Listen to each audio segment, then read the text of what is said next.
Hi, and welcome to July's edition of Northern BC News for Real Estate Investors. Just back from another trip again to Northeast BC. This time I actually brought my friend with me. A little quadcopter. I was able to get some excellent footage while I was up. Took a few pictures. Number one of our Panorama Heights development in Fort St. John. It's the 20 acres that's been developed out over the last couple of years. Also a picture of our Harvest View Heights development in Dawson Creek. It looks fantastic this time of year because the canola fields are all golden yellow. Another shot I kind of liked is we always check out the curved wooden bridge on the Old Alaska Highway. It's actually the only remaining bridge on the Old Alaska Highway. Just a few of the things that we do on the trips. So if you haven't come up with us, would love to have you come up with us on one of the next trips.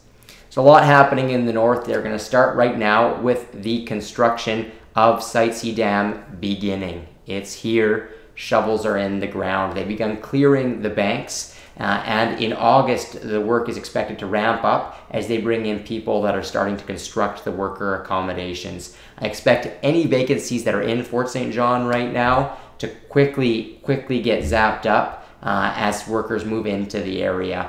So I expect those to be gone in the next 2 to 3 months, and then I expect to see a serious shortage, and of course it's going to put some upward pressure in rent, so I believe in the next 2 to 3 months. Another piece of news that I think is really going to suck up vacancies and push up rents in Fort St. John is the announcement from Petronas that they expect to start construction on their LNG plant as early as this fall. That could be as early as September. Of course, that's going to require that Northeast BC significantly ramp up the drilling that they're currently doing so that when their LNG plant on the coast is complete, that they're able to feed it with natural gas that comes from a 4-foot pipeline that they're going to need to feed in Northeast BC every day for the next number of decades. That requires a lot of people, and there's going to be a lot of jobs, direct jobs, also indirect jobs resulting from that I think is really going to exacerbate the rental shortage and put a lot of upward pressure in rents in the region.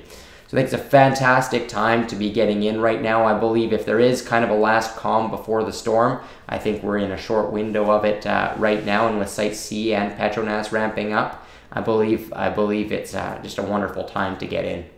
Also, another nice piece of news I saw this month was that it's not just China or Japan or South Korea interested in Northeast BC's gas. India is also very interested in the gas. One of the articles this month said that Canada could potentially supply a significant amount of the 44 billion cubic meters of natural gas that India is forecast to import annually by 2025.